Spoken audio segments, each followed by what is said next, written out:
Shalom, meus queridos amigos. Shalom, shalom, meus queridos amigos e amigas, irmãos e irmãs.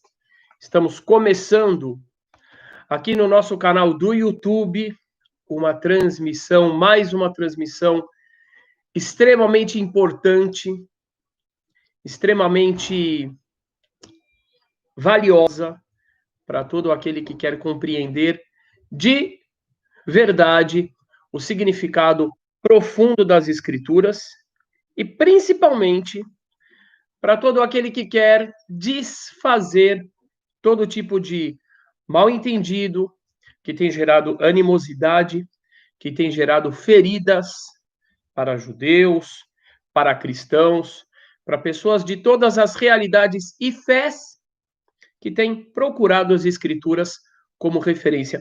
Hoje nós vamos falar sobre povo escolhido, o conceito de povo escolhido. Eu vou deixar uma mensagem para o pessoal do Facebook, meus queridos amigos do Facebook. Essa transmissão será feita somente no YouTube, tá bom? Eu vim aqui só para começar, porque eu sei que tem muitas pessoas que não compreendem o banner quando a gente diz que é só YouTube, estão acostumados com Face. Então eu vou desligar aqui a transmissão e vou aguardar vocês lá no YouTube, tá bom? Venham para o YouTube e deixem aí nos comentários escrito que a transmissão é no YouTube. Então, aguardo vocês. Venham lá. É só clicar, é só escrever na busca Sinagoga Sem Fronteiras, que vocês vão encontrar o canal. Aguardo vocês do Face no YouTube. Pronto. Então, vamos lá, meus queridos. Eu retomo novamente o tema da importância desse tipo de assunto por alguns motivos. O principal motivo sobre o qual eu falarei agora é que durante quase 2000 anos, nós judeus, e digo mesmo em relação aos irmãos cristãos, ok? De forma diferente e numa intensidade diferente também. Nós, judeus, e os irmãos cristãos também, fomos manipulados por informações erradas, por informações distorcidas, que trouxeram muitas feridas nessa relação que deveria ser uma relação de busca pela verdade e principalmente de soma naquilo que nós temos em comum, porque nós temos muito mais em comum do que vocês podem imaginar. E um dos temas que mais levaram a essa animosidade, a esse ódio e etc., é o tema do povo escolhido. Porque, vamos pensar, imagina só que você tem vários irmãos. E o seu pai e a sua mãe dizem, olha, tem um que é o escolhido. Tem um que eu gosto mais. Como é que vai ficar o seu sentimento em relação a esse pai, a essa mãe, em relação a esses irmãos? Eu tenho certeza que não será um sentimento muito positivo. Será um sentimento de desagrado, não é verdade? Gente, deixa eu só dizer uma coisa para vocês. Eu estou tentando ler os comentários de vocês aqui, mas eu não estou conseguindo, eu não sei por quê. E eu gosto muito de ler os comentários e de interagir com vocês. Então eu estou tentando aqui, talvez eu vou abrir o canal pelo celular, para eu ver o que está acontecendo aqui. Não sei o que eu clico, se eu clico no ao vivo, não pode ser no ao vivo, senão eu vou fazer duas transmissões simultâneas. Poxa vida, eu queria ver os comentários de vocês. Sim. Deixa eu ver, pelo menos se ele vai colocar aqui os participantes. Não está aparecendo, só não estão aparecendo os comentários das pessoas. Nada, olha. Porque não está atualizando. Nada, nem começou, só ficou os comentários que que vieram antes, que foram colocados antes da gente começar a transmissão. Uhum. Sim. Vai os seus vídeos. Você tem que ir no seu canal. Aqui. Ver se vai estar aparecendo no seu... Ok. Vai nessa transmissão ao vivo. Vamos lá, ao vivo agora. Ótimo. E aí, o que eu vou fazer? Eu vou tirar... Eu vou tirar o volume? Tira o volume aqui. Aqui, mas lá eu não consigo ver. Aqui, você pode até pausar. Sim, tudo bem. Vamos lá, então. É um pouco esquisito. Vamos lá. É um pouco estranho fazer assim. Você quer ver também? Mas tudo bem, eu não preciso me olhar. Vamos lá. Então, assim, eu vou falar para vocês, gente. Opa, que legal. Sou o maior youtuber hoje e seguidor do seu canal. Me manda uma mensagem depois para eu conhecer o seu trabalho, tá? Então, minha gente, vamos lá.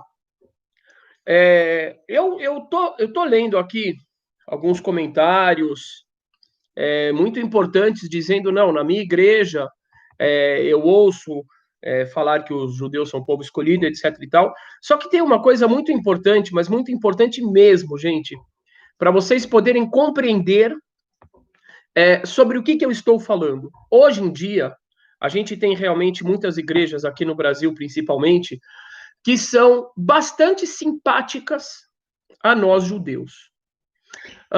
Eu arrisco dizer que um dos motivos é um motivo espiritual, é um motivo psicológico, emocional, relacionado com a origem judaica de dezenas de milhões de brasileiros. Então, por exemplo, eu conheço um grande psicanalista e que ele disse o seguinte, ele falou... Em qual outro país... Gente, eu não estou entrando no mérito aqui, tá bom? Da linha em si. Absolutamente não. Eu só estou trazendo uma questão psicológica. E ele disse o seguinte... Ele falou em qual outro país do mundo poderia existir hoje em dia algo como o templo, a imitação do templo de Salomão. Ele falou só no Brasil que uma construção como essas, no século XXI, cabe. De novo, não entrando no mérito dos valores da instituição, nada. Só na questão psicológica. E ele, este homem, que é um dos maiores psicólogos do Brasil, chamado Jacó Pinheiro Goldberg, um querido, ele disse o seguinte, a única explicação que eu tenho para isso, ou uma explicação que eu tenho para isso, no âmbito psicológico, é que se trata do retorno de algo que foi recalcado durante séculos, que é a identidade judaica do Brasil. Durante séculos, judeus aqui no Brasil, com os sobrenomes de vocês, que muitas vezes, sem saber, são descendentes de judeus, digamos assim, 1 a cada 5 brasileiros é descendente de judeus. Então, provavelmente, essa origem, ela faz com que haja uma simpatia muito grande, principalmente nos meios evangélicos, em relação à identidade judaica, etc. Porém, quando eu venho tratar aqui, eu venho falar de uma visão que ela foi disseminada durante quase 2000 anos, não somente pela Igreja Católica Apostólica Romana, mas como também pelos protestantes. É uma visão que, infelizmente, durante muito tempo, promoveu uma animosidade, uma inimizade muito grande dos cristãos para com os judeus. E vou dizer mais uma coisa importante, tá?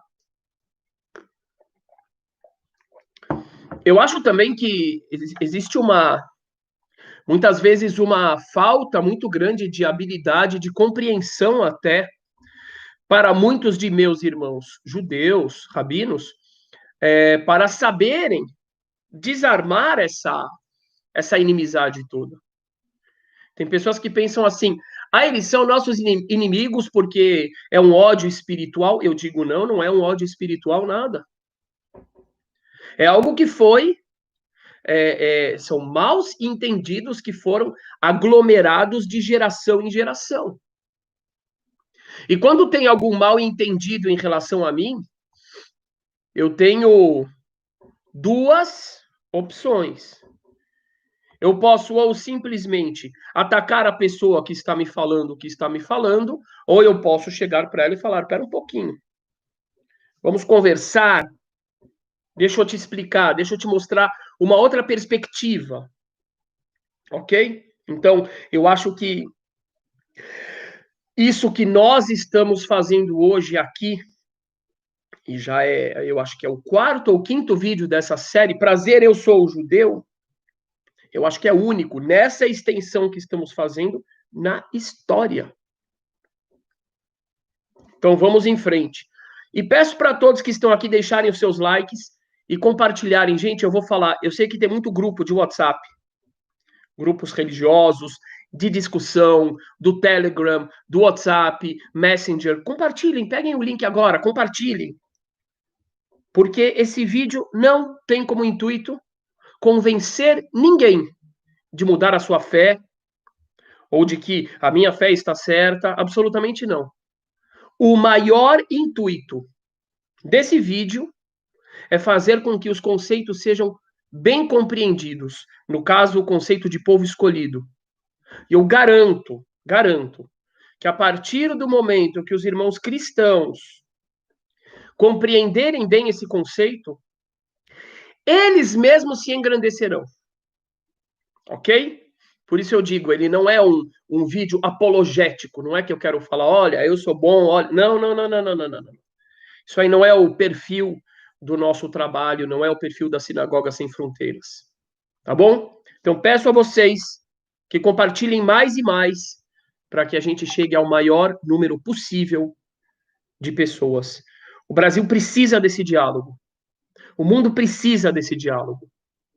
E se as religiões elas ajudam a aprofundar a divisão entre o povo está em uma fria. Por isso eu chamo meus amigos pastores, padres, vamos aproximar mais no diálogo, somar mais naquilo que nós temos em comum. As diferenças a gente conversa, a gente debate com respeito, mas sem colocar ênfase nas diferenças, mas principalmente no que temos em comum. E por falar em pastores, eu vou contar para vocês um marco para mim neste tema relacionado com povo escolhido. Aconteceu justamente aqui em casa com um casal de pastores. Esse casal de pastores veio aqui no Shabat. Eles queriam conhecer melhor a nossa cultura. E eu vou repetir as palavras deles, tá? Eles falaram assim, Rabino, nós queremos aprender o know-how. Nós queremos aprender a tecnologia judaica do cultivo da família. O que isso mostra? Isso mostra que nós, judeus, temos uma vivência muito importante no que toca ao cultivo da família. Somos perfeitos? Não. Toda a família judaica vive de acordo com os preceitos do judaísmo? Não. Mas, no geral, depois de tantos milênios de história, depois de tantas peregrinações e perturbações ao decorrer do planeta, depois de tantas crises, depois de tantos holocaustos, inquisições, perseguições, modernidades, confrontos ideológicos, a família judaica ainda, e que continue para sempre, ainda é um forte, ainda é um bastião dos valores bíblicos de honrar o pai, a mãe, a esposa, o marido e os filhos. E aí a gente já chega também, minha gente, em um outro ponto muito importante. O que significa povo escolhido? Escolhido para quê? Então tem pessoas que acham que é escolhido para empinar o nariz, ficar em cima de um palco e querendo as palmas dos outros. Isso é um erro absurdo. Escolhido, prestem bem atenção no que eu vou falar.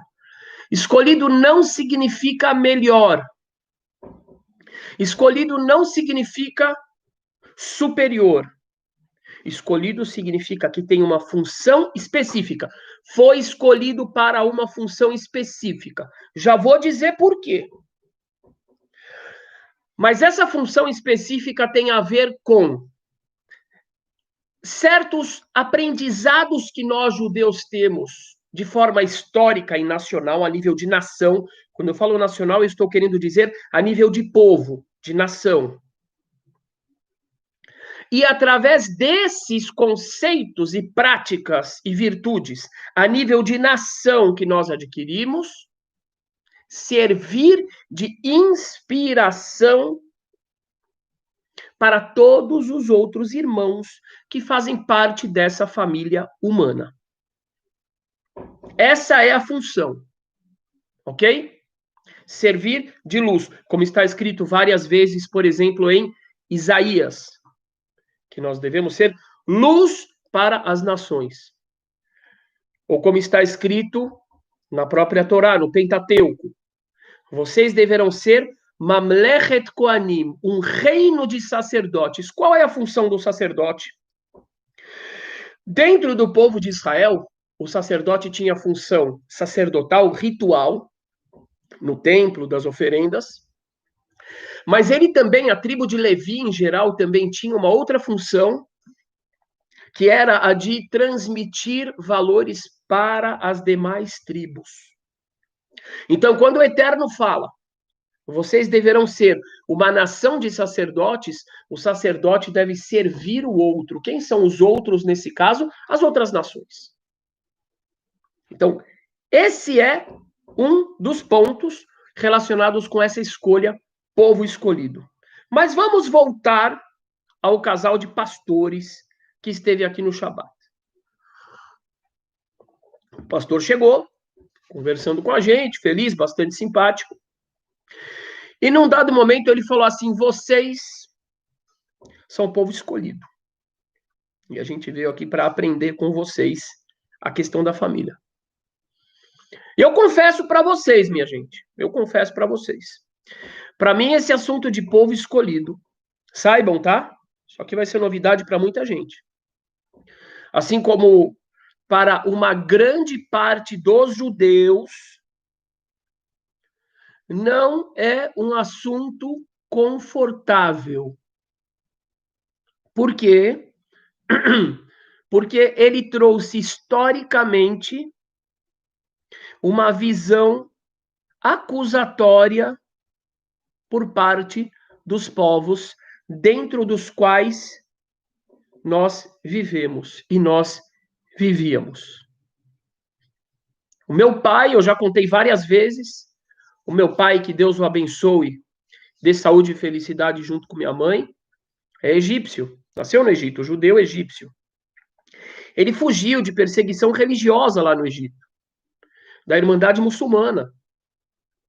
Ele veio para o Brasil e o meu avô, Emanuel, de quem eu recebo o meu nome bíblico hebraico, ele faleceu com 3 meses de Brasil. Quer dizer, a gente tem essa marca na pele. A gente tem essa marca no coração. A minha trisavó, a bisavó da minha mãe, do lado da Polônia. Os meus avós maternos fugiram da Polônia. A avó do meu avô, ela tomou um tiro na testa dos nazistas, no campo de concentração de Treblinka. Quer dizer, a gente é muito sensível a essa questão dessa relação. Então, esse assunto de povo escolhido é um tema que não é muito agradável para uma grande parte dos judeus. Saibam disso. Tá vendo? Eu tenho certeza que tem muita gente que está surpreso agora, falando, puxa, eu não sabia disso. Eu achava que eles ficavam andando com um negócio na testa, falando, eu sou o povo escolhido. Não. Tem judeu, inclusive, que toda vez que escuta esse termo, povo escolhido, já fala o quê? Escolhido para quê? Para sofrer? Eu sei que tem judeu assistindo agora aí que está pensando isso, porque é filho de sobrevivente do Holocausto, neto. Então não é um tema fácil para a gente. Então, a maioria das vezes não é um tema conversado. E quando o pastor falou isso para mim, eu falei para ele, não, pastor, não, esse negócio de povo escolhido, não sei o quê. Gente, eu recebi uma bronca do pastor, aqui em casa, aqui na sala, me deu uma lavada o pastor. Ele falou assim, me desculpa, Rabino, mas o senhor está negando a palavra. Ele falou, Deus, nas escrituras, diz que você é o povo escolhido. O senhor minimizando isso, relativizando, o senhor está indo contra. Gente, eu tomei uma lavada do pastor na minha casa. É claro, é óbvio que a situação dele é diferente da minha. A formação dele é outra. Ele nunca foi confrontado, ele nunca teve parentes assassinados por causa desse conceito, e eu tive. E minha esposa teve. De qualquer forma, eu repensei a minha postura. E eu falei, eu acho que eu preciso lidar com esse assunto de um jeito frontal.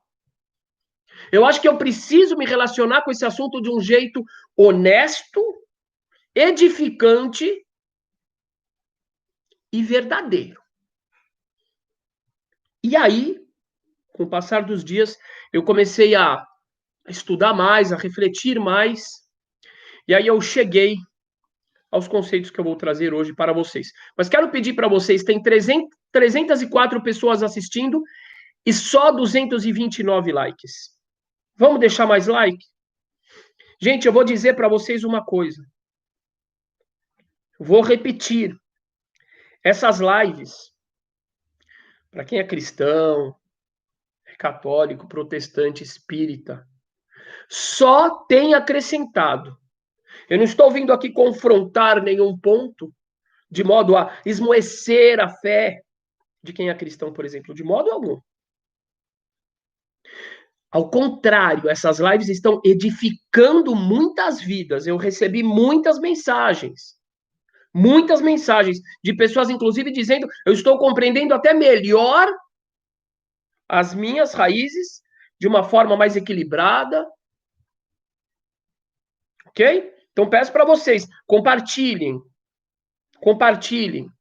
deixem o like, vamos dar mais visibilidade para o vídeo. Tá bom? Durante 2000 anos, minha gente, vocês não sabem o que é isso. Isso aqui a gente sente isso até hoje. Durante 2000 anos, os judeus foram proibidos de expressar, de fato, quem nós somos. E eu digo mais, depois dos judeus, os maiores prejudicados por isso foram o povão, o povo cristão, porque não teve acesso às origens, às raízes verdadeiras do cristianismo. E quem fez essas manipulações todas foram os caras lá de cima do poder, que em geral são egoístas, seja lá o povo que eles forem, viu? Então, compartilhe. Vamos lá. Eu quero trazer só um pequeno exemplo bíblico. José e os irmãos. Vejam o que aconteceu com José, com Yosef, no dia em que os irmãos começaram a ficar com muita raiva dele por ser o queridinho do papai. Quiseram matar ele, jogaram ele no poço, venderam ele. É natural. Então, esse conceito é complicado. E eu consigo imaginar, por exemplo, quantos irmãos não judeus podem ter criado uma certa animosidade contra os judeus por causa desse conceito. Por outro lado, vamos falar uma coisa importante também. Que já teve irmão cristão que veio me confrontar, vocês são povo escolhido, não sei o que. Eu falei, pera um pouco. O senhor quer me confrontar porque nas escrituras esse título é dado ao meu povo? Ok, vamos lá. Então vamos inverter a pergunta agora. De acordo com a sua visão religiosa, quem é que vai para o paraíso? É só cristão, não é? Só quem acredita em Cristo. Então é só cristão. Então eu vou para o inferno, certo? Ok. Os muçulmanos para o inferno, hindu para o inferno, Hare Krishna para o inferno. São bilhões para o inferno. Então você se considera o quê? Você também se considera escolhido. Então, sem dois pesos e duas medidas. Pergunta para o irmão muçulmano, mesma coisa. O muçulmano também acha que ele é o escolhido, que ele é a versão final. Então, assim, a justeza, a honestidade dentro de um debate, mas isso aqui não é um debate, isso aqui foi só um parênteses, é bastante importante. Porque senão, a pessoa que tem aquele mesmo sentimento, aquele mesmo argumento em relação a ela, ela ataca o outro fingindo que ela não tem isso. Mas, quando ela vira de costas, ela fala, não, eu sou escolhido. Então, temos que partir desse ponto. Inclusive, gente, tem um livro muito interessante que se chama O Poder do Mito. Bastante interessante. E eu acho que é nesse livro que ele aborda também essa questão de povo escolhido e tal. E aí ele explica um termo de um dos povos nativos, indígenas da América. E esse termo é basicamente povo escolhido. É como aquele povo chama a si mesmo. E ele chama os outros povos de algo inferior a isso. Ok? Então, assim, sem dois pesos e duas medidas, primeira coisa. Mas voltando, vamos lá.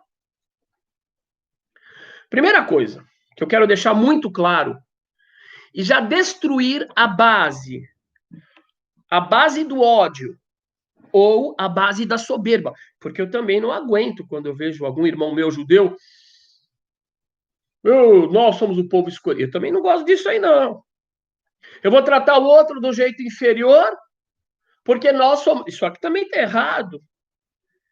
Assim como eu critico o irmão cristão, muçulmano, espírita, que faz isso conosco, eu também falo para o irmão judeu, isso aí está errado. Por quê? Porque toda a ideia de povo escolhido está relacionada somente, única e tão somente, à dimensão grupo, nacional, povo. Do ponto de vista individual, o judeu é tão escolhido como qualquer outra pessoa do mundo. Ok? Porque se eu dissesse assim, não, eu sou superior, sei lá, a qualquer pessoa aí que é cristão, que é guarani, o que eu estaria dizendo? Eu estaria sendo racista. Eu estaria dizendo que eu individualmente sou superior a essa pessoa, por princípio, porque eu sou judeu. Gente, isso aí seria um racismo da pior espécie. Um racismo espiritual. Ok? E eu sou contra isso. E vou mostrar que as escrituras judaicas também são contra isso. E durante esses 2000 anos, quem colocou essa palavra na nossa boca, como se nós fôssemos racistas, por causa dessa definição, cometeu um crime que gerou muito ódio. Vamos para Gênesis 6, versículo 9. Ele toldot Noach, ish tzadik, tamim haya bedorotav, et Elohim, italech Noach. Gênesis 6, 9. Estas são as gerações de Noé. Noé era homem justo e perfeito em suas gerações. Noé caminhava com o Eterno. Aí eu pergunto para vocês, meus queridos. Noé, que é um dos ícones das escrituras judaicas, era o quê? Ele era judeu? Ele era judeu sefardita, de origem da Península Ibérica e dos países árabes, ou ele era ashkenazi? Nenhum dos dois. Noé não era judeu. Noé não era israelita. Ok? E o que a gente vê daqui? Algo extremamente importante. Que um homem que não era judeu, que não era israelita, é um dos homens mais elogiados de toda a escritura sagrada. E eu levo isso comigo nas minhas relações com os meus irmãos cristãos, ou de qualquer outra religião, ou sem religião também. Segue o próximo exemplo. E vamos compartilhando, gente. Vamos compartilhando. Ó, tem 367 pessoas assistindo. Vamos bater 400. Vamos bater dezenas de milhares de views em poucos dias. Isso aqui não é mais um vídeo religioso. Isso aqui é para promover algo que foi destruído durante milênios. A compreensão errada do judaísmo fez com que os irmãos cristãos não pudessem nem mesmo compreender bem a essência da sua própria fé. E eu falo isso como judeu, rabino ortodoxo, que recebo na minha casa irmãos pastores, padres, que cada vez que sentam comigo falam, agora entendi melhor aquela... Agora entendi melhor. Por quê? Porque aqui está a base. E quando a gente recupera a base, a gente recupera o foco. Segue, segundo exemplo. A calopsita aí.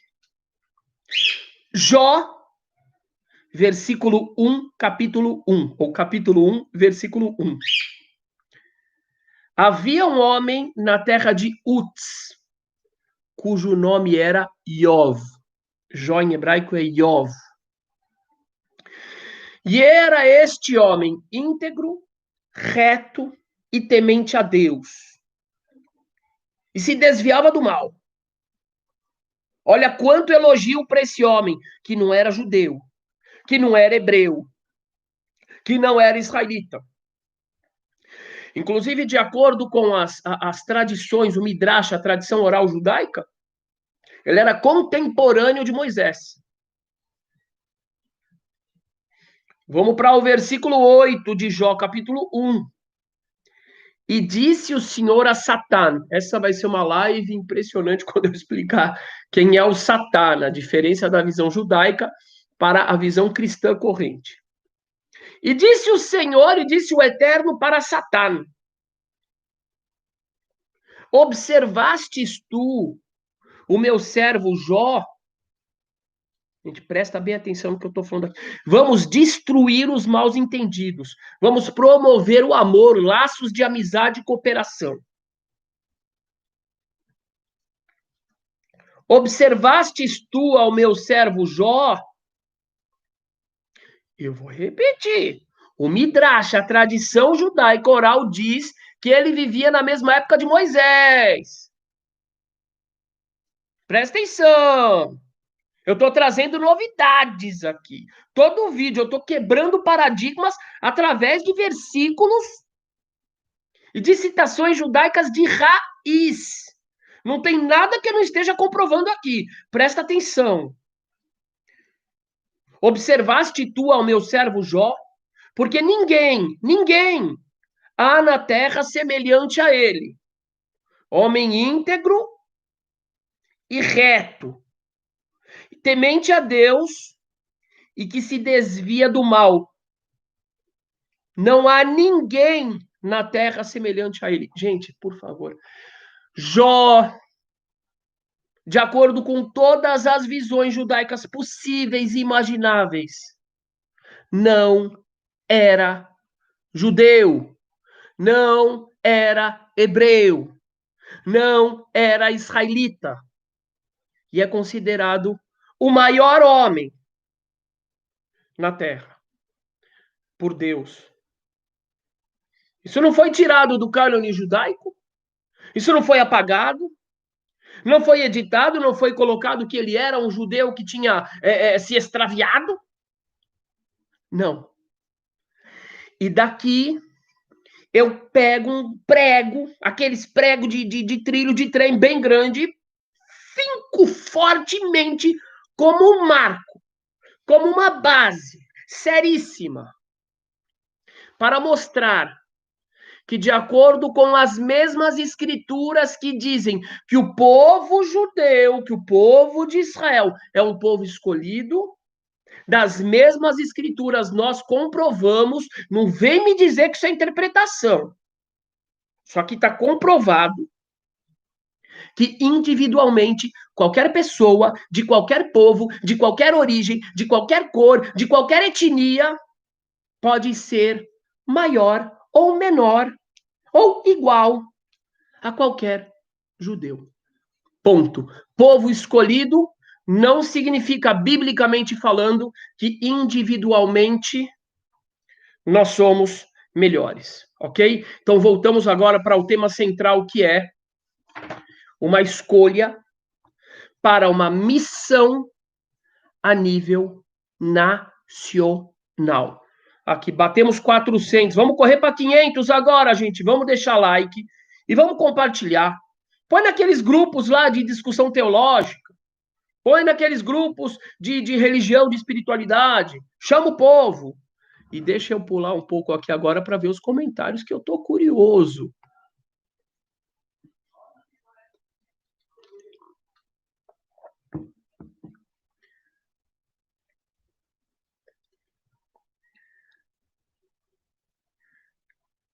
Cristão calvinista que acompanha seu canal há tempos. Isso é maravilhoso. Bem-vindo. Eu vou ler os comentários que tiverem a ver, né, com o conteúdo. Tem pessoas perguntando sobre anel. Olha lá, Josiel. Então eu sou escolhido. Bom, vamos lá. Quem não é inscrito, por favor, se inscrevam no canal, tá bom? Peço que se inscrevam no canal. Eu parei para dar uma olhadinha nos comentários e digo para vocês, gente, tem muitos comentários que acabam fugindo do tema. Então, ainda bem que eu estou em outra tela, não vendo os comentários, porque distrai. Vamos nos ater ao tema, ok? Vamos lá, vamos seguir. A escolha não é uma escolha a nível individual, é a nível nacional. O que significa? O que é a missão nacional do povo judeu? O que significa, Rabino, a missão judaica israelita a nível nacional, em grupo, em povo? Vamos lá. Significa, em primeiro lugar, viver os mandamentos. Nós temos 613 mandamentos. Os que aparecem de uma forma mais popular são os 10 mandamentos. Mas são 613 mandamentos. Eles são divididos em duas partes. Uma parte é do homem para com o seu Criador. Isso são questões relacionadas à fé, relacionadas à convicção espiritual. E uma outra parte, muitíssimo importante no judaísmo, são as mitzvot, os mandamentos, os preceitos, que relacionam um ser humano com o outro ser humano. E uma parte, a grande novidade da religião judaica em relação a tudo que existia, é que o foco da religião, o foco principal da religião, está no comportamento que nós temos perante o próximo. Por isso, inclusive, meus queridos, que o maior mandamento no judaísmo é amarás ao próximo como a ti mesmo. Que é daí que deriva o mandamento que é trazido nos evangelhos. É exatamente Levítico, acho que é 19 e 18. Amarás ao próximo como a ti mesmo. E a segunda questão é que a partir do momento que este povo vive de uma forma correta esses mandamentos, essa questão ética, essa questão social, como reflexo da sua fé no Deus que comandou esses mandamentos, nós, então, servimos de exemplo para as demais nações que falam: olha, interessante esse negócio aí. Interessante. Honrar o pai e a mãe, não matar, não roubar, não testemunhar em falso. Gente, eu assisti uma vez só. Eu assisti um filme daquela série Vikings.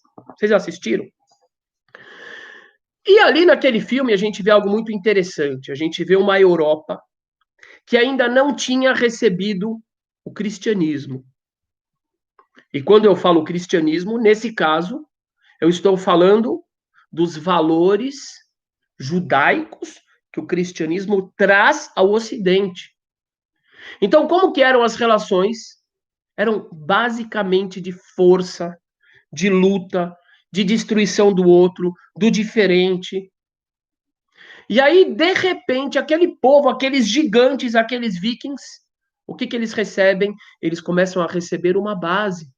Não roubar, não matar, não cobiçar a casa do próximo. E assim por diante. E eu digo para vocês, se hoje em dia a gente fala que o mundo é violento, etc., não se compara com aquela época. Porque hoje em dia tem muitíssimas pessoas que foram educadas dentro desta perspectiva, através do cristianismo ou do islamismo. Estou falando das pessoas boas de todos os povos, que trazem consigo os ensinamentos universais, éticos, espirituais do judaísmo. Então vamos lá, eu quero trazer aqui alguns exemplos. O que significa essa vivência a nível nacional? Vamos pegar um exemplo interessante. Todo judeu tem que dar o dízimo. Ok? Como que a gente dá o dízimo? Hoje não tem, lá em Israel, de 3 em 3 anos, o dízimo era para os carentes. Tinha uma porção especial do dízimo para os carentes. Normalmente era para quem? Era para os levitas e para os sacerdotes, que tinham uma função educacional para com o povo. Eram professores, eram mestres e eram também os que cuidavam do ritual. E que não tinham terras próprias. Ou seja, não é igual hoje, que a pessoa recebe o dízimo, ele fala, eu sou religioso, mas ao mesmo tempo ele é basicamente um rei, porque ele tem uma posse material muito grande, um poder político muito grande. Nas escrituras não era assim. Nas escrituras, os sacerdotes e os levitas não podiam ter terras próprias. Por quê? Porque eles tinham que ter um certo nível de... Vou tomar cuidado com o que eu vou falar. Eu vou inverter, para não dar mal entendido. Porque eles não podiam, não deveriam atingir um poder financeiro muito grande. Então o Eterno fez o seguinte, ó, vocês vão cuidar da espiritualidade, vocês vão receber doações para poderem viver, só que vocês não vão poder ter terra, senão vocês vão enriquecer demais, e aí vocês vão ter o poder espiritual e o poder político, que muitas vezes é perigoso ter os dois na mesma mão. E acontece muito isso aqui no Brasil. E as escrituras já preveniram para não acontecer isso. Ok?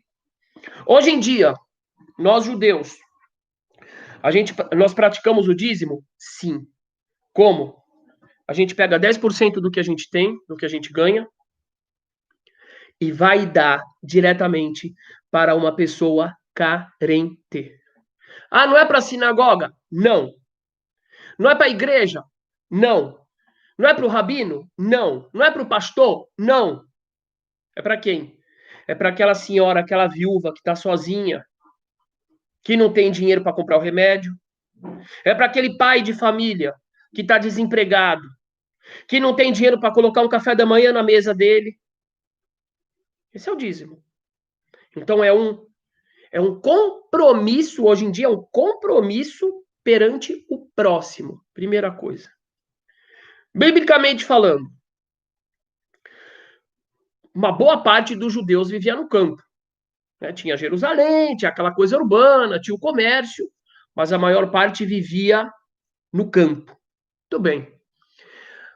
Toda a plantação, minha gente. O caba tinha a plantação de milho, de feijão. O canto da plantação, o canto, tinha que ficar sempre disponível para o imigrante, para o órfão, para a viúva e para o carente. Porque eles todos eram carentes. Entendeu? Ah, não, mas eu não quero. Não existe isso. A vivência da espiritualidade judaica é a nível nacional, é povo. Não é somente eu me tranco na minha casa, eu oro para Deus, eu rezo para Deus e eu estou salvo. Essa não é a visão judaica. Está entendendo a diferença? Onde que é a questão da missão do povo judeu? É uma missão em grupo. O que mais? Vamos pegar outro mandamento. De 7 em 7 anos, as terras que você cultivava deviam ser liberadas. Você não pode plantar o ano inteiro.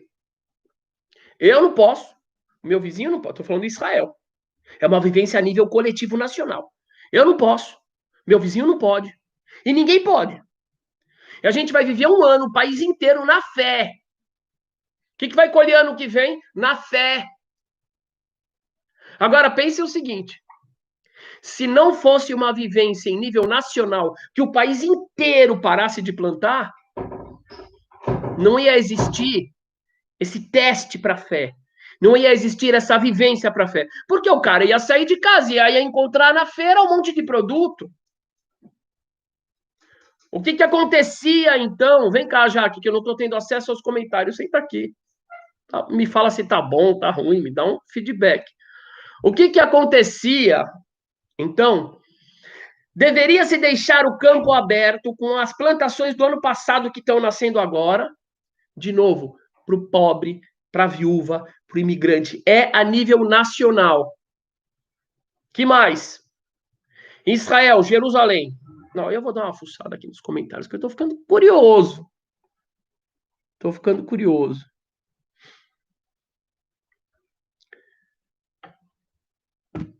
Olha que bom, que bom. Vamos lá. Vou voltar para a tela que eu não vejo. Vamos lá. E peço para deixar os likes e curtir o canal, gente. Todo mundo curtiu o canal. Vamos levantar a audiência desse canal. Ele é bom para todos. Ouçam o que eu estou falando. Não vem afrontar ninguém. Vem levantar todo mundo. Tá?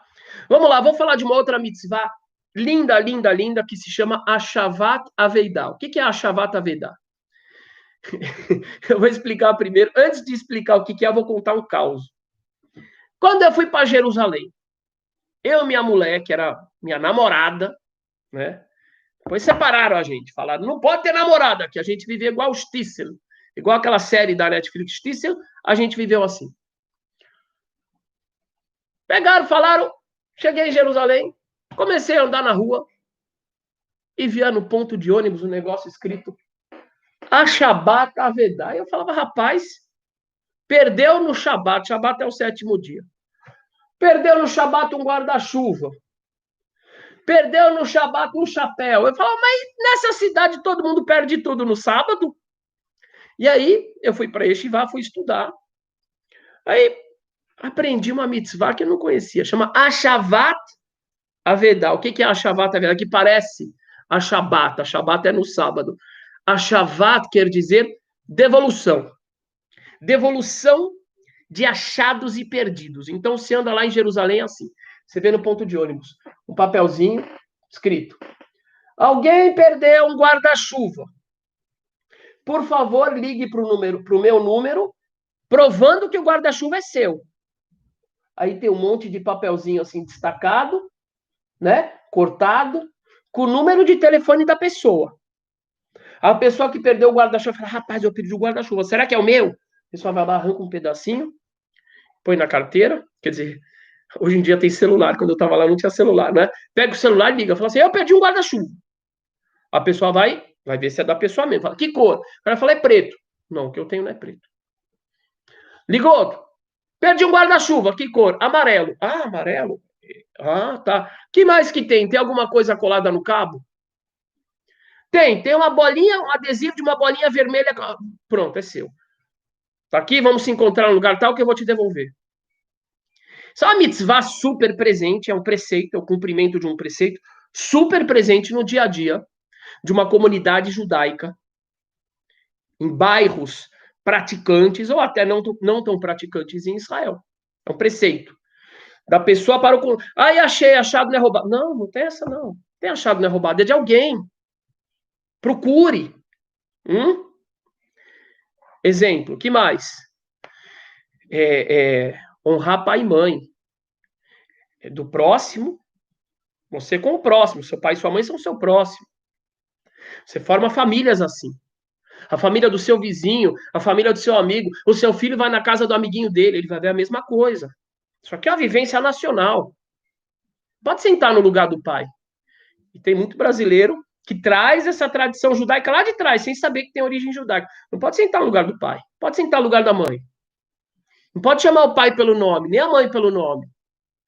E tudo isso cria uma consciência a nível nacional de união, de responsabilidade coletiva, de solidariedade, de justiça, de honra, de respeito, de fé. Mais um exemplo importante. Importante. Porque, eu vou contar um segredo agora para vocês, gente.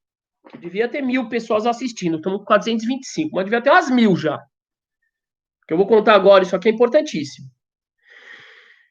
E espero que vocês compartilhem esse vídeo até dizer chega. Até dar calo no dedo. Por que que o Eterno, o Senhor Deus, por que que ele colocou o povo judeu, o povo de Israel, para ser escravo no Egito? Tem um segredo por trás disso. O Eterno não faz as coisas à toa. Tinha um propósito, tinha um porquê. Eu vou dizer para vocês. O grande objetivo do Eterno, quando colocou o povo de Israel, a família de Jacó, os filhos de Jacó, para serem escravos no Egito, se multiplicando até se tornarem um povo no Egito, nascerem como povo, se transformarem de uma família em povo no Egito, foi para que a experiência de sofrimento coletivo qualificasse eles para que eles pudessem depois receber essa lei no âmbito coletivo, que tem que ser vivenciada no coletivo.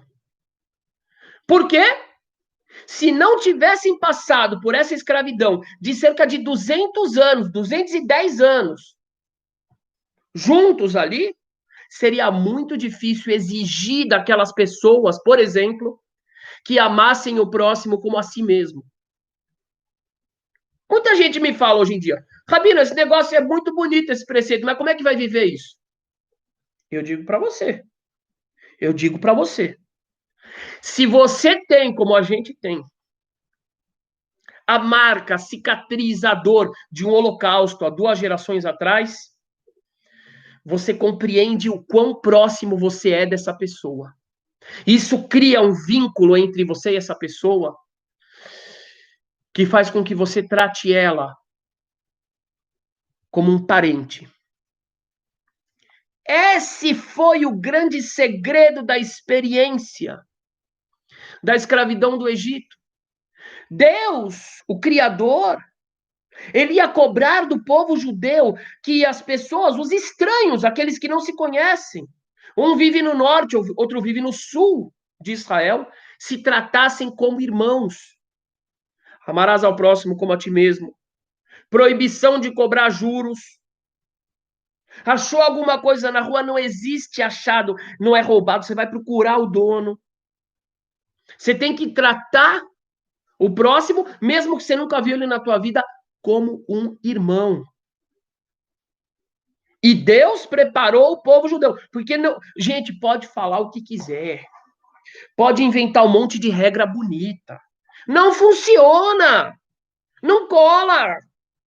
A gente sabe disso. Vamos trazer para o Brasil. E eu vou falar da mesma forma com irmãos judeus que não tiverem introjetado essas lições. Quanta gente vai na igreja todo dia ouve as mesmas mensagens.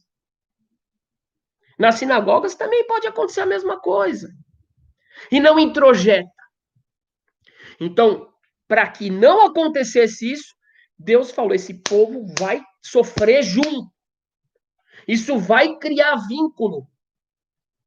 Vínculo de solidariedade. Isso vai fazer com que eles percebam que se o povo inteiro não estiver bem, não estiver alimentado, se tiver um buraco no barco, o barco inteiro afunda. Isso foi uma preparação para que o povo judeu pudesse cumprir essa missão de uma forma nacional. Essa é a grande diferença. Por isso tem gente que fala assim, Rabino, vira e mexe, eu recebo mensagem assim, eu não tô nem aí pra esse negócio aí, eu decidi que eu sou judeu, então eu sou judeu. Eu falo, amiguinho, ser judeu é pertencer a um coletivo. Ser judeu não é só acreditar em Deus, no Deus único. É um passo importantíssimo. Ser judeu não é somente cumprir os preceitos e acreditar no Deus único. Não! E aqui está outra novidade que eu estou trazendo para os irmãos.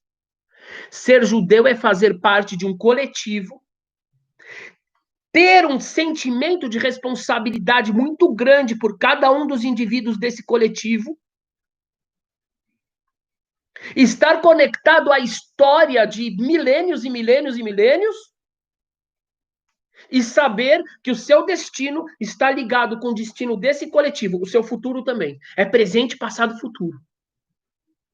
Por isso que às vezes aparecem os irmãos que falam, eu sou judeu isso, eu sou judeu aquilo. Eu falo, não inventa. Para ser judeu, você tem que entrar dentro desse coletivo. E essa é a história bíblica. A história bíblica trata de um coletivo chamado povo de Israel. Então não adianta formar uma comunidade ali, isolada, e falar, nós somos judeus, judeu isso, judeu aquilo. Não. Para ser judeu, você tem que fazer parte deste coletivo. Vamos seguir. Deixa eu ver os comentários um pouquinho, que eu estou curioso. Ganhou mais um inscrito. Opa, legal, legal. Olha, mas quanta mensagem. Fantástico esse canal. Aê!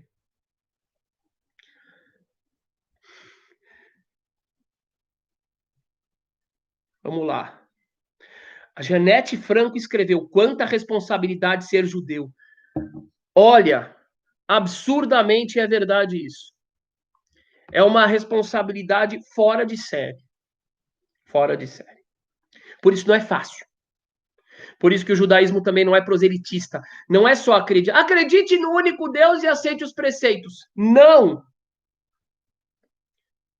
Porque não é isso que está escrito aqui.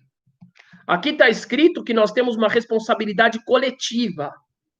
Um passado coletivo, um presente coletivo e um futuro coletivo.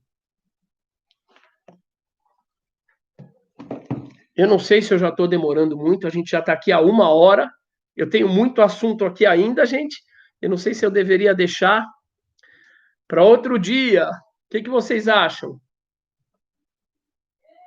Deixo para outro dia ou continuo agora? Um abraço para um amigo que está em Ramat Gan, Yohanan. Mais meia hora. Mais meia hora? Tudo bem, tudo bem. Ok. Hã? Você tá com fome. Então vamos lá. Vamos sair dos comentários. Ele pergunta assim. Tá todo mundo falando continua. Deixa eu continuar então. Eu não vou sair do fluxo. Então vamos lá, gente. Vamos curtir e vamos compartilhar mais. Eu vou continuar.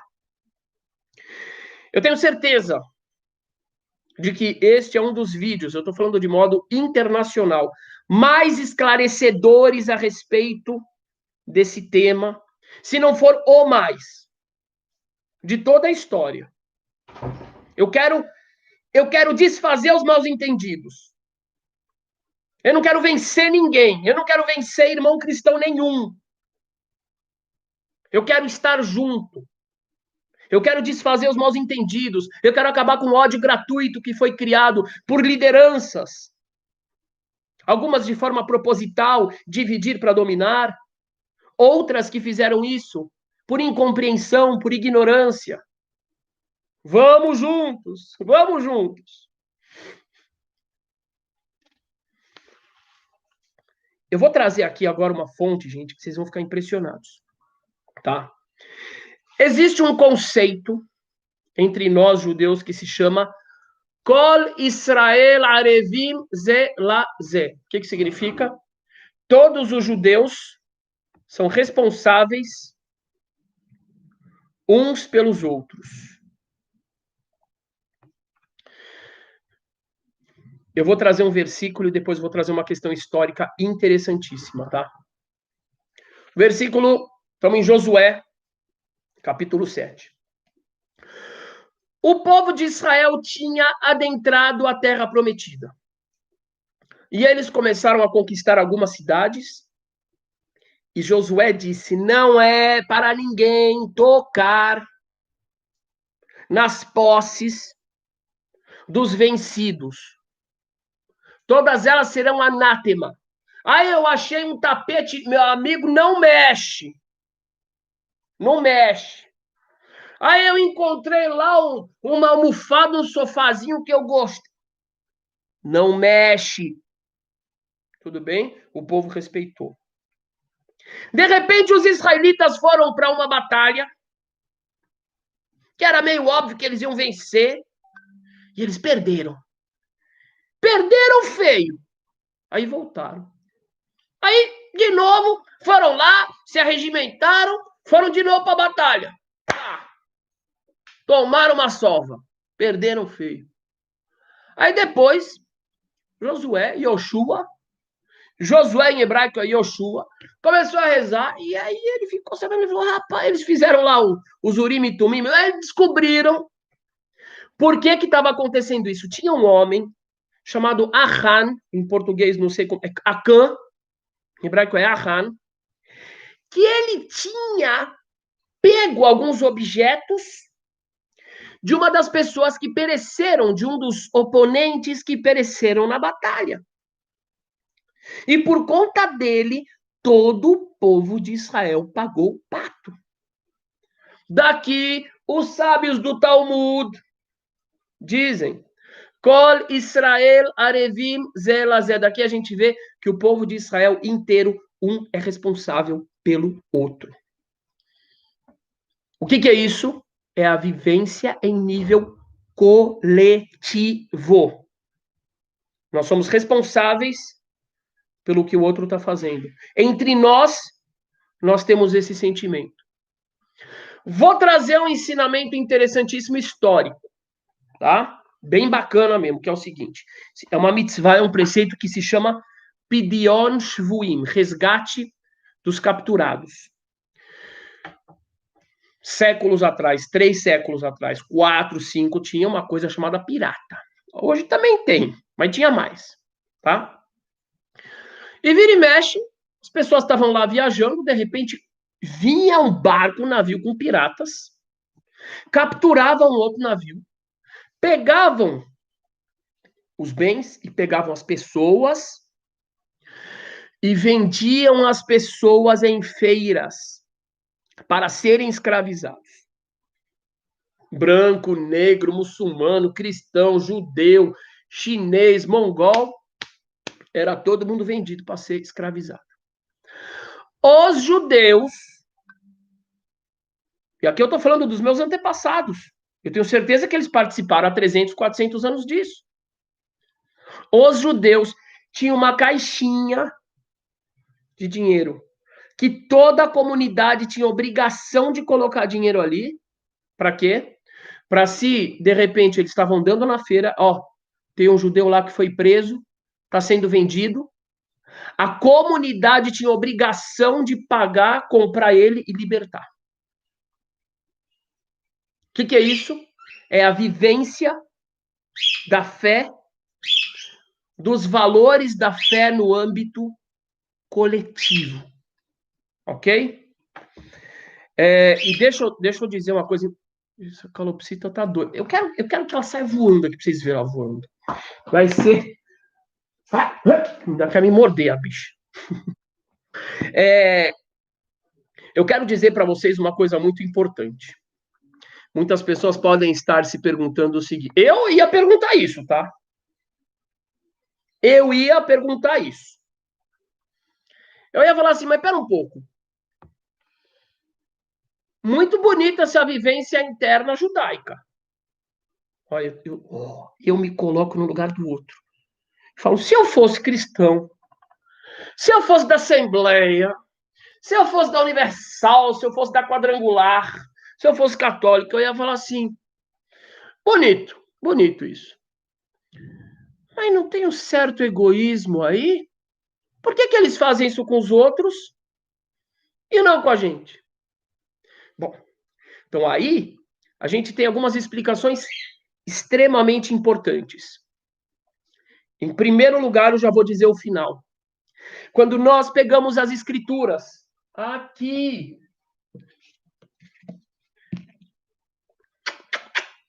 e a gente lê as escrituras inteiras, a gente lê Isaías inteiro, a gente lê Amós, a gente lê Zacarias, a gente lê Jeremias, a gente lê a Torá inteira, a gente chega no final, que sempre chega no mesmo objetivo.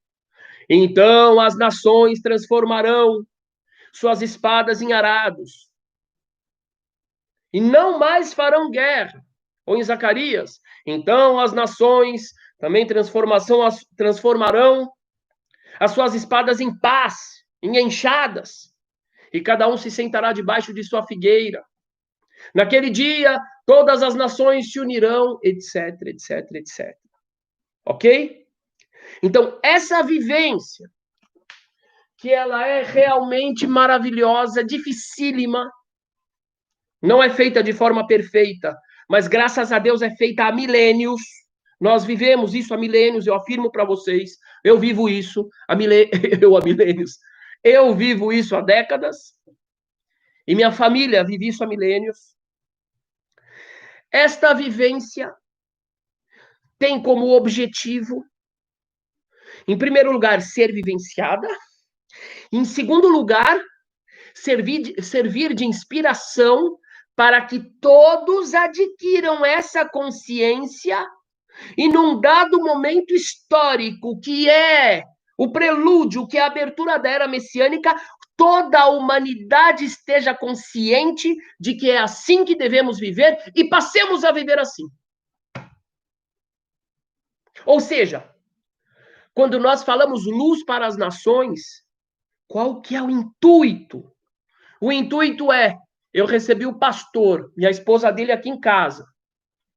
Qual é o intuito? O intuito é que eles realmente aprendam, saiam felizes daqui e repliquem a experiência que eles viram de família. Que eles repliquem o respeito dos filhos com o pai. Que eles vejam como a gente, até hoje, ano 2020, a gente continua dando a benção para os filhos. Meus filhos, eu ponho a mão na cabeça, dou a bênção, eles beijam a mão, até hoje. Mas hoje, Rabi, até hoje, eu quero que os pastores vejam, eu quero que os padres não tenham esposa, mas que todo mundo veja, como toda sexta-feira, eu olho para minha esposa amada que está me assistindo lá no quarto. Um abraço, minha esposa, eu te amo. E eu canto para ela toda sexta-feira na frente dos meus filhos. אשת חיל ממצא ורחוק מפנינים מכרה בטח בלב בעלה ושלל לא אחסר. O cântico do rei Salomão, em homenagem à mulher virtuosa. Eu quero que esses irmãos vejam isso e apliquem isso na sociedade brasileira. Eu quero que os meus irmãos vejam isso aqui, e de novo eu vou dizer de novo. Ah, Rabino, o senhor está dizendo que não tem cristão que faz isso? Claro que tem. O senhor está dizendo que não tem cristão que tem? É claro que tem cristão que tem 10 vezes isso aqui, 1000 vezes isso aqui. Mas eu estou dizendo que no âmbito nacional, como a cultura de um povo, isso é algo muito especial no povo judeu. E eu, como brasileiro, que vejam que coisa curiosa, eu faço parte de duas culturas. Eu faço parte da cultura que esse é o centro da casa, e eu também faço parte de uma cultura que, infelizmente, a televisão é o centro da casa.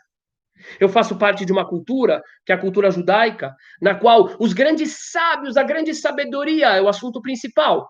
E eu, como brasileiro, faço parte de uma cultura que tem coisas maravilhosas, mas que, infelizmente, tem como um dos assuntos centrais, normalmente, o futebol, a novela. Então, qual é o meu papel como judeu? É viver isso dentro daqueles que têm a mesma cultura que eu, o mesmo berço que eu, e, ao mesmo tempo, transmitir esse conhecimento, transmitir essa forma de viver a fé, para que mais e mais pessoas vivam esta realidade. Então, não há contradição entre a vivência nacional e a grande meta, que é a transmissão desse conhecimento, com o objetivo de cultivarmos o bem para todos os povos, como uma grande família. Vou seguir.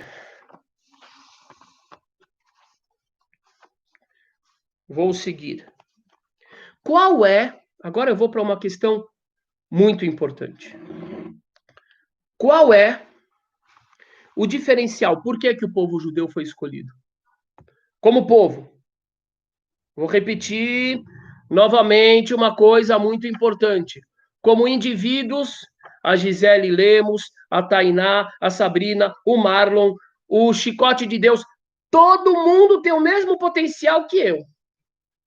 E pode ser 1000 vezes melhor do que eu. Eu conheço um monte de irmão cristão que é muito melhor do que eu. Eu conheço. Ok?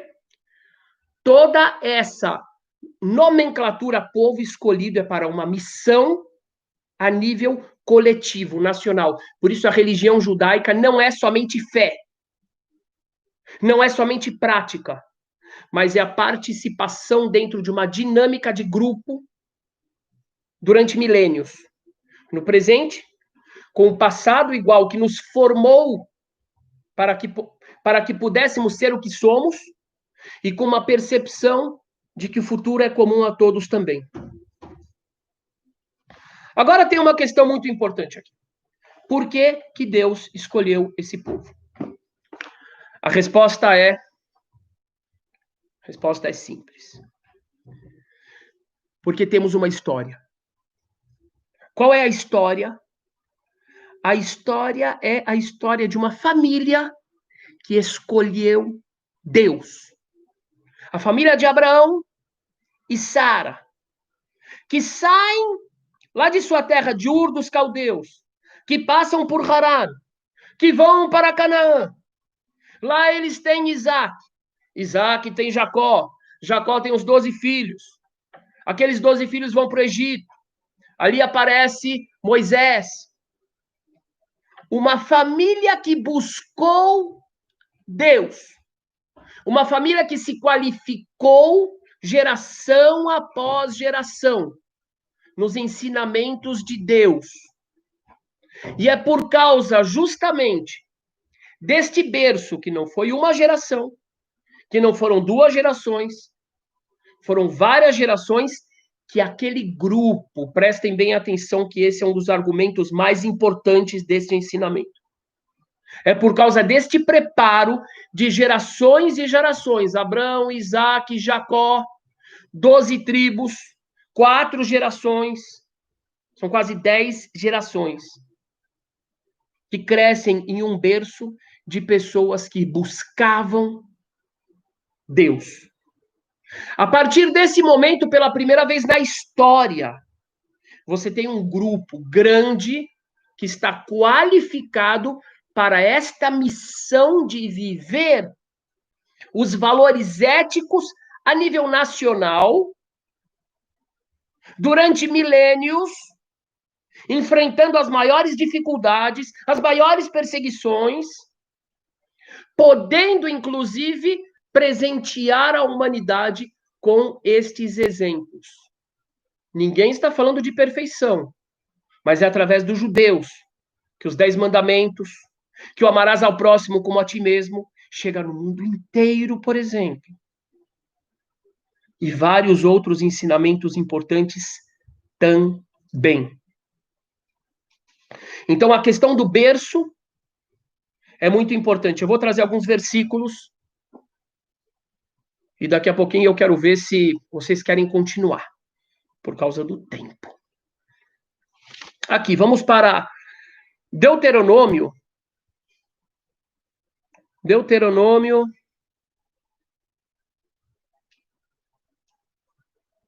10:15. Tão somente o Senhor se agradou de teus pais, quem é teus pais? Abraão, Isaque e Jacó, Sara, Rebeca, Raquel e Leia, para os amar, e a vós, descendência deles, escolheu, depois deles, de todos os povos, como neste dia se vê. Então, eu digo aqui para vocês, vocês podem procurar, existem muitos e muitos versículos nessa direção, que citam sempre a origem do povo.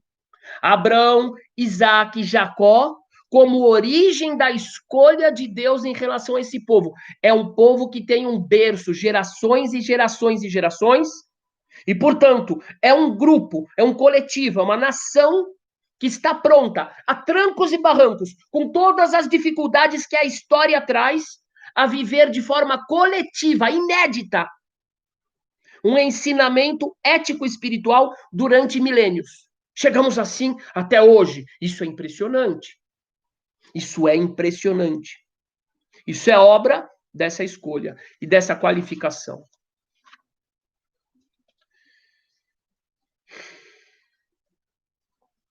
Agora, olha só, vamos para a sequência. Os atos do povo... Não, daqui a pouco eu vou chegar numa questão muito importante. Eu vi várias vezes o seguinte argumento de irmãos cristãos. Gente, por que você fala tanto de cristão? Porque eu vivo no Brasil, porque eu sou brasileiro. A grande maioria dos brasileiros é cristã. Então, tanto aqueles que vêm com um discurso positivo, para nós, a maioria são cristãos, e também os que vêm com discurso negativo, que são uma minoria, mas também são cristãos, ok? Então, eu quero confrontar esse discurso que vem dos irmãos cristãos para afrontar. Eu não quero confrontar. Eu quero explicar, desfazer o mal-entendido. Qual é a questão? Ah, Deus abandonou os judeus. Qual é a prova? Os sofrimentos do povo judeu. O povo judeu foi expulso de sua terra. O povo judeu foi expulso da França, da Inglaterra, da Espanha, de Portugal. O povo judeu sofreu pogroms, ataques, milhares de... Vocês não têm nem noção quanto, nem eu tenho noção quanto. Toda vez que eu estudo de novo, eu falo, meu pai. Cada judeu que existe hoje é um milagre. Porque para cada judeu vivo hoje, devia ter mais 1000, sem brincadeira, foi muito massacre. Ah, mas Deus abandonou vocês. Qual é a prova? A prova, holocausto, Deus abandonou vocês. Eu já vou chegar nesse ponto, tá? Presta atenção, porque esse é um dos argumentos enganosos que mais trouxe ódio entre os dois grupos. E a gente tem que acabar com esse ódio. Presta atenção que eu vou trazer agora. Quero ler os comentários. Quem já ouviu esse tipo de coisa? E quem acha... Quem já achou ou acha que isso é certo? Deixa eu ver. Então, ainda é muito comentário, eu não consigo nem ler.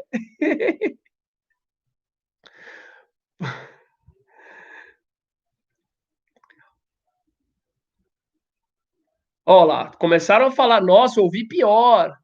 Hã? Errado. Bom, gente, eu estou vendo aqui comentários ocultados. Eu quero dizer que não sou eu, não é ninguém daqui. Eu não sei nem o que estão ocultando, isso é coisa do próprio YouTube, tá? Olha lá, Creuza, ouvi isso muito e sempre achei errado. Verdade. É verdade, eu já ouvi. Já perdi amigos por causa disso. Então vamos lá. Vamos lá, eu vou trazer aqui um versículo fantástico. Fantástico. Amós. Quem já leu o profeta Amós? Leiam Amós. Amós capítulo 3.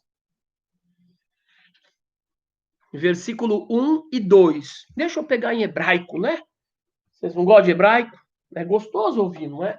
Vocês estão acostumados sempre a ouvir o pastor, o padre, ou vocês mesmos ler em português. Então vamos ler em hebraico. Aliás, quem quiser participar dos nossos cursos, vai ter um curso. Eu acho que eu vou lançar amanhã, para quem quiser aprender hebraico. Ai, mas demora. Vou contar um segredo. A maioria dos meus alunos aprende a ler na primeira aula. É sério, tá? Hebraico, ler hebraico, escrever hebraico, e ainda, de brinde, eu vou ensinar sobre os segredos da guimátria, numerologia judaica, tá bom? Eu vou lançar amanhã esse curso. Vai estar no nosso site, sinagogasemfronteiras.com.br, e vai estar no nosso Face também, tá? É Sinagoga Sem Fronteiras. Amanhã. Vou abrir o hebraico agora. Daqui a pouquinho vai ter um monte de gente que está aqui assistindo e que vai estar lendo em hebraico o que eu estou lendo agora. Vocês vão curtir, tá bom? Vamos lá, eu vou abrir. Quem quer participar do curso, levanta a mão, escreve, eu quero. Deixa eu ver quanta gente aqui vai aparecer. Vamos lá, vamos ler Amós. Vamos voltar para Amós. Amós 3. Isso aqui é tão importante. Ah, mas os judeus... Gente, eu vou falar para vocês. Parece brincadeira. Tem gente que fala assim, vocês estão sofrendo até hoje. Por quê? Porque Deus abandonou vocês. Eu falo assim, quem que está sofrendo? Rapaz, acho que você nunca foi para Israel. Ah, mas tem atentado em Israel. Gente, com todo respeito, mas hoje as maiores vítimas de atentados terroristas em números podem ter certeza absoluta que são cristãos. Por quê? Porque tem muitos cristãos em países onde você tem um radicalismo islâmico. Repito, radicalismo, eu tenho muitos irmãos muçulmanos.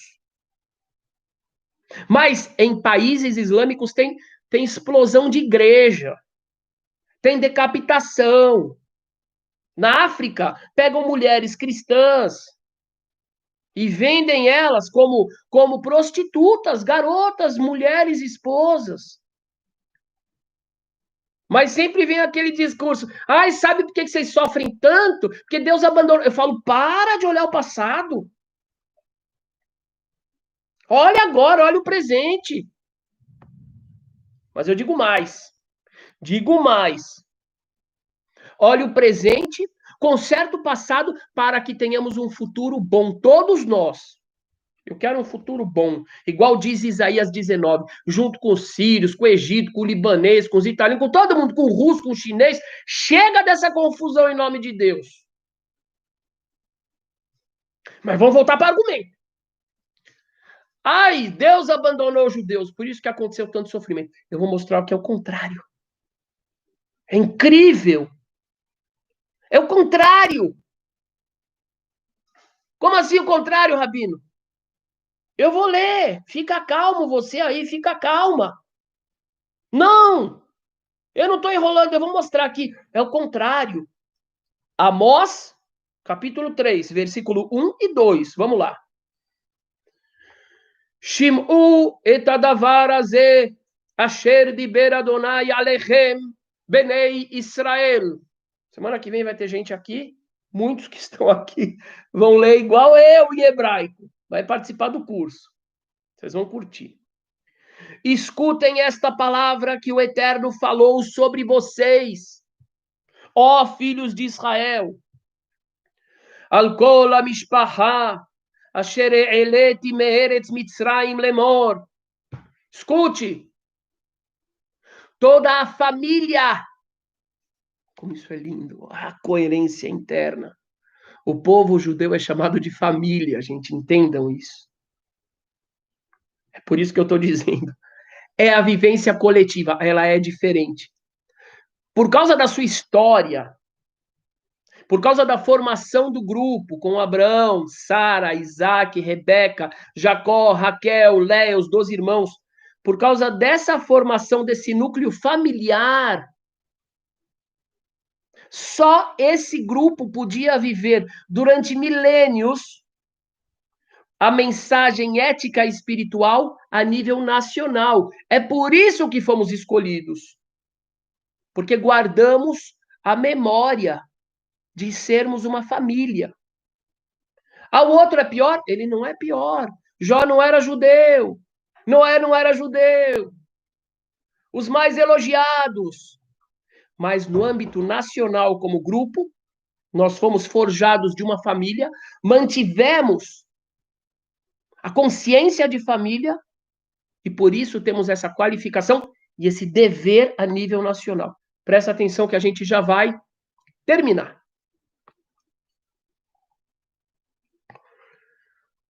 Ouçam esta palavra que falou o Eterno sobre vocês, ó casa de Israel, sobre toda a família que eu fiz subir do Egito, dizendo: Rak etchem yadati mikol mishpechot ha'adamah. Somente vocês, a vocês eu me fiz conhecer, dentre todas as famílias da terra. Notem de novo, como indivíduos, o Eterno se fez conhecer a vários indivíduos. Malquitzedek, famoso para os irmãos cristãos, em português, Malquisedeque, o Eterno se fez conhecer a ele.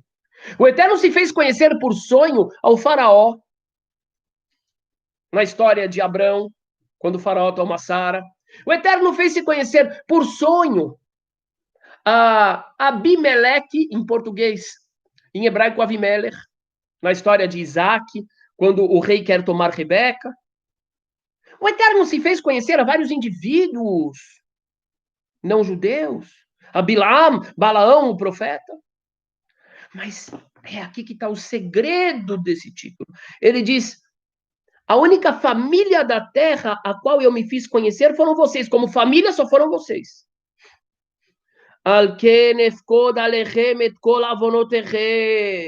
Por isso eu vou cobrar de vocês. Por todos os pecados eu vou cobrar de vocês. Eu me fiz conhecer para vocês de forma coletiva. E se vocês não viverem essa forma coletiva, eu vou cobrar. O que significa isso, gente? Algo muito importante, que refuta completamente esse argumento, que pode vir por ódio aos judeus, por antissemitismo, antijudaísmo, ou pode vir por ignorância. Porque às vezes a pessoa é honesta, ela fala: se tanta coisa ruim acontece é porque Deus abandonou, esqueceu. Não. Está escrito na Torá, pena que eu não guardei esse versículo para citar, mas está escrito na Torá que o Eterno, ele te corrige, é o Eterno falando com o povo judeu, com o povo de Israel. Eu te corrijo como um pai corrige o filho. Ou seja, o próprio sofrimento, na realidade, é uma prova de que existe uma providência divina particular sobre o povo de Israel. Mas a grande questão, e agora a gente vai concluir, a grande questão termina assim: com todo o sofrimento, com todos os holocaustos, com todas as inquisições, com todas as expulsões, com todos os massacres absurdos que o povo judeu sofreu na história, a Torá, Deuteronômio 30, versículo 1 até o 6, diz o seguinte: e será que sobrevindo de todas estas coisas, a bênção e a maldição, vejam só, a bênção é do Eterno.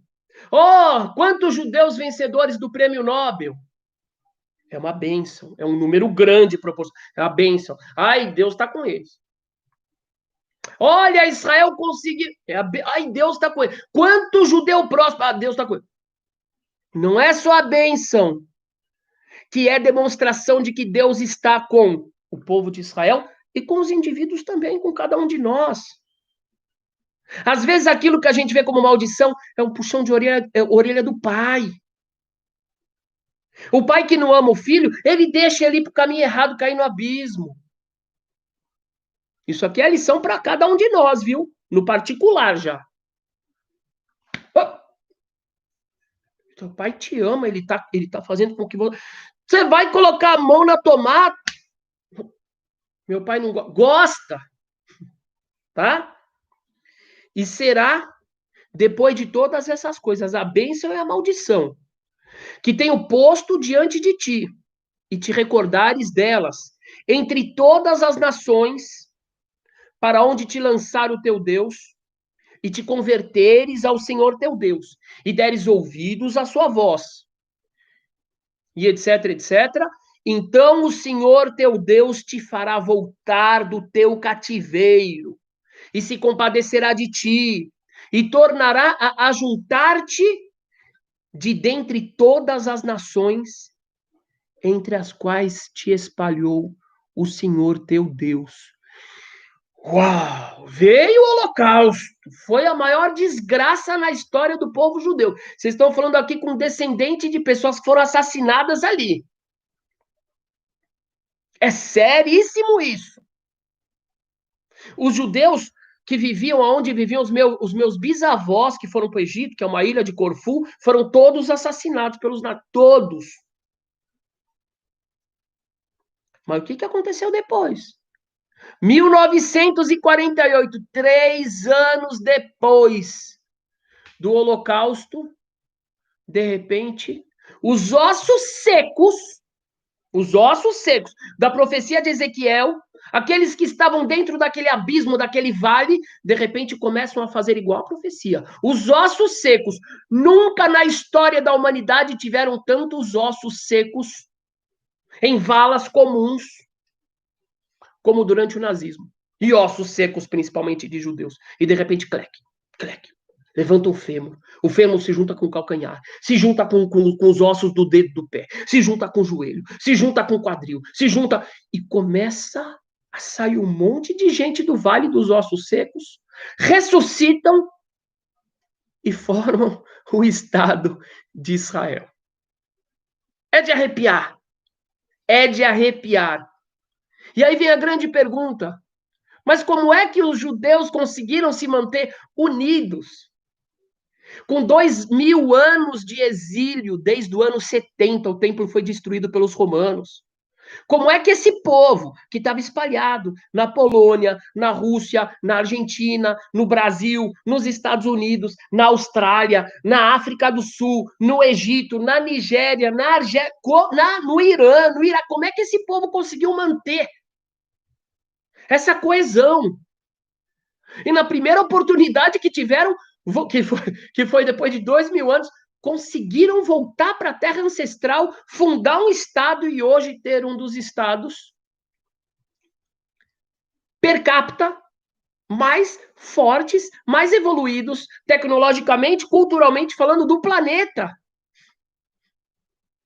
Graças a essa preparação a duras penas, com muito chicote,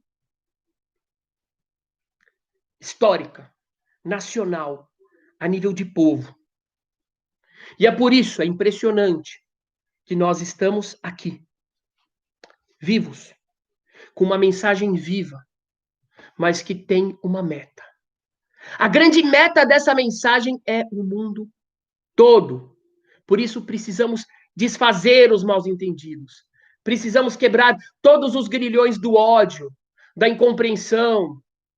Nós precisamos nos amar como irmãos, porque é só assim que nós poderemos transmitir aquilo que nós temos de melhor, multiplicar aquilo que nós temos de melhor, receber aquilo que todos os irmãos têm de melhor, seja no âmbito individual ou no âmbito coletivo. Porque se eu mostrei que no âmbito individual, nós temos exemplos nas Escrituras, Noé e Jó estiveram entre os mais destacados indivíduos das Escrituras judaicas, sem serem judeus, com certeza absoluta que nós temos também exemplos maravilhosos, vindos de todos os grupos, de todas as famílias da terra, com os quais, através dos quais, nós, judeus, também podemos ser iluminados. Precisamos somar e desfazer os mal entendidos através do diálogo, e não do confronto. É o melhor instrumento e o melhor caminho que nos levará, se Deus quiser, a um futuro brilhante de muita luz para todos.